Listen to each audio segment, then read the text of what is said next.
It's time for some myth busting. Will putting a piece of thread on a baby's head stop a hiccup? Putting thread on a baby's hair, I think is right. Because I'm a mother also, and I've tried, it's okay. As a Yoruba person, we came to realize that that's what they do. If we look at culture and what we met on ground, as a local man, I would say it works. Normally, when you breathe, you pull air into your lungs and then your diaphragm relaxes to let that air go back out through your mouth.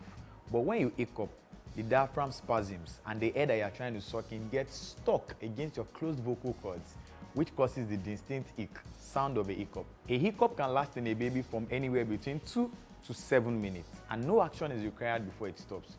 However, if you notice that your baby's hiccup is lasting up to 1 hour, please contact your doctor. So now you know. It's not the thread on the baby's head that is doing the magic. I hope you've enjoyed this week's edition of Facts and Fiction. Subscribe and follow us on Facebook, Instagram, Twitter, and YouTube for more fact-checking. And if you've got facts, fiction, or myth you'd like us to check out, write to us. And remember, don't just feed off your social media feeds. Check before you share.